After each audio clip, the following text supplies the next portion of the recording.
ओडिशा स्वतंत्र प्रदेश भाव में गठित होबार बहुत लोकंकर अवदान अच्छी किंतु मु प्रथमे एथिपाई स्मरण करी उत्कल गौरव मधुसूदन दास को कारण सी होचंद एकमात्र लोक जी कि सबु मन्ते चेष्टा करुथिले कारण उत्कल दिवस कहले ये गोटे परिचयर पर्व बा परिचयर दिवस ओडिशा तार परिचय पाइला से दिन जो दिन उत्कल दिवस घोषणा कराला एप्रिल 1 1936 मसीहा से आ मधुबाबू नथिले किंतु 1934 बेलू से जो देहत्याग कले से जानी सारी जे उत्कल प्रदेश गठित हम ओडिया हिसाब रे एवं ओडिशा को नहीं गर्व करने बहुत कथा अच्छी जमती धरा जाऊ मो भाषा साहित्य ओडिशार कला भास्कर्य खाद्यपेय यार परिसर यार ऐतिह्य बहुत कथा अच्छी गर्व करने मु विशेषकर गर्व करी मोर भाषा साहित्य कहीं मुझे अनुध्यान करे जिते देखे जे अन्य मो पाखापाखि राज्यर जो भाषा साहित्य जमी प्रगति होती बहु कालू ओडिया प्राचीन साहित्यर गोटाए चमत्कार परंपरा थिला एवं अति मनोनील भाव में आमर प्राचीन साहित्यिक मैंने साहित्य सृष्टि करिसंती एवं ता सहित ताल देला भली आमर जो कला भास्कर्य विभिन्न मंदिर रे विभिन्न मूर्ति रे जो कला भास्कर्य सब तार नमूना अच्छी ताकू देखिले कहार मन रे गर्व न हबो मुझे विशेष भाव में गर्वित ओडिया हिसाब से मुझे गर्व करे कहीं आमर यही माटी पानी पवन रे बहुत किछि अछि आमर भाषा आमर संस्कृति आमर खाद्य आमर जो गुड़ाक आमर अच्छी टूरिज्म स्पॉट्स से सब आ भारत वर्षर को जगार नहीं तो ये सबूर मिश्रण नहीं करी जहाँ आमर एठी देखा जाए से गर्व अनुभव करे जेकोसी जाति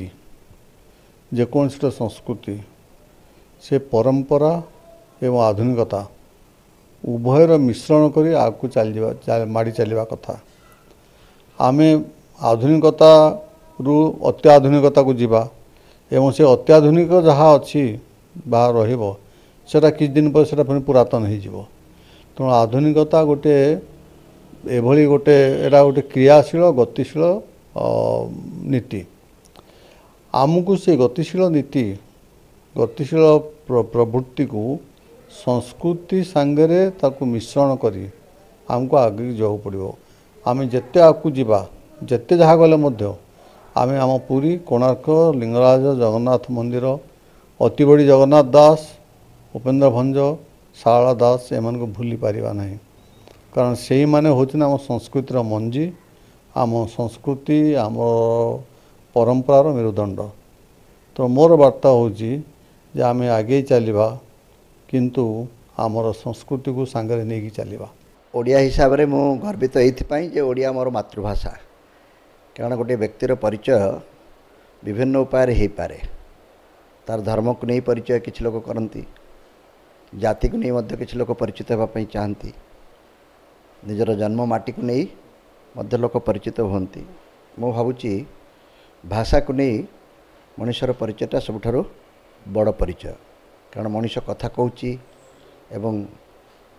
भाषा व्यवहार करुच्ची बोली अन्य मानक ठारु भिन्न बोली मु भावे यदि मोर जन्म हवा पर ठारु जो भाषा मु शिखिची एवं कहि आसुची मातृभाषा मोर ओडिया एवं सेथिपाई ओडियार परिचय को माँ सहित जोड़ी होता परिचय को मु सबुठारु सर्वाधिक गुरुत्व दिए सेथिपाई गर्व अनुभव करे जो माने भाषा को सर्वप्रथमे सुरक्षित करने बंचाई रखापी एवं तार समृद्धि पाई उद्यम करथिले ओडिया भाषा गोटे नुआ भाषा नुहे बहु कालरू ए भाषा अच्छी किंतु 19 शताब्दी रे आमे गोटे असुविधार सम्मुखीन हेले किछि लोक कहवा को आरंभ कले ओडिया एक गोटे स्वतंत्र भाषा नुहे पड़ोसी बंगला प्रदेशर किछि लोक माने यह गोटे उपभाषार आख्या देवा चाहूले जदिव आम भाषार गोटे विराट बड़ ऐतिह्य अच्छी परंपरा अच्छी ये गोटे पुराणा भाषा अत्यंत पुराणा भाषा शास्त्रीय भाषा बोली आम यहाँ कहूँ ठीक से भली समय रे जो व्यक्ति माने फकीरमोहन गंगाधर एवं राधानाथ परी व्यक्ति माने जो माने यार सुरक्षा पाई आंदोलन करते से आम प्रथमे स्मरण करवा दरकार एवं यही भाषा को भित्ति करी पुणी परवर्ती समय रे जो माने स्वतंत्र उत्कल प्रदेश गठन कथा चिंता कले सर्वाग्रे आसवे मधुसूदन दास गोपबंधु दासଙ୍କର भूमिका ମଧ୍ୟ କିଛି କମ୍ ନୁହେଁ ଓଡ଼ିଆ ଜାତିକୁ ଏବଂ ଓଡ଼ିଆ ଭାଷାକୁ ଏବଂ ସାହିତ୍ୟକୁ ସମୃଦ୍ଧ କରିବା ପାଇଁ ଆଉ ଓଡ଼ିଶାକୁ ଜାତୀୟ ମୁଖ୍ୟ ସ୍ରୋତରେ ସାମିଲ କରିବା ପାଇଁ ଯେଉଁ ଭାଷାକୁ ନେଇ ଆମେ ସ୍ୱତନ୍ତ୍ର ଉତ୍କଳ ପ୍ରଦେଶ ପାଇଲେ ଆସନ୍ତୁ ସମସ୍ତେ ସେହି ଭାଷା ପ୍ରତି ଆମର ମମତା ଆମର ଅନୁରାଗ ଏବଂ ସେ ଭାଷାକୁ ବ୍ୟବହାର କରିବାର ଯେଉଁ ଅଭ୍ୟାସ ଗୋଟେ ପରିବେଶ ଆମେ ସୃଷ୍ଟି କରିବା କିନ୍ତୁ ଦେଖାଯାଉଛି ଯେଉଁମାନେ स्वतंत्र उत्कल प्रदेश सेवा पर सबुठारु बेसी लाभवान होती जो मैंने शिक्षित होती प्रतिष्ठित होती वित्तशाली होती प्रभावशाली होती एवं क्षमताशाली होती ओडिशार विशिष्ट वर्ग होती से लोक मैंने वर्तमान ओडिया भाषा को जी सम्मान देवा कथा देना तेणु उत्कल दिवस अवसर में से मानक मोर प्रथम निवेदन मुख्यमंत्री आरंभ कर मुख्य शासन सचिव एवं सरकारी कलर थिबा व्यक्ति माने एवं ए व्यवस्था रे सबुठारु बेसी लाभवान होइतिबा व्यक्ति माने वित्तशाली प्रभावशाली व्यक्ति माने क्षमताशाली व्यक्ति मानक मो निवेदन से माने ओडिया भाषा को अधिकरु अधिक व्यवहार करंतु। मो ओडिया हिसाब रे बहुत गर्वित जे मो ओडिसा रे जन्म हेछि ई माटी रे मो मनुष्य हेछि आउ ई माटी मते प्रेरणा दउछि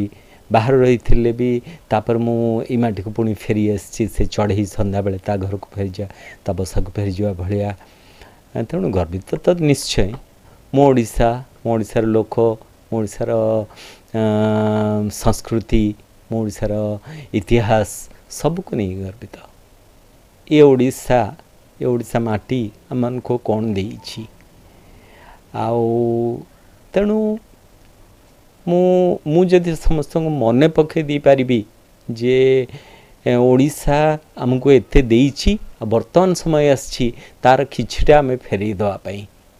ताहले जाई कि ओडिशा पई किछि ही परिबो। मु ओडिशा रे जन्म ग्रहण करी एवं जने ओडिया भाबरे अत्यंत गर्वित कारण मो प्रदेशर परिचय मो प्रदेशर संस्कृति मोर भाषा आम संगीत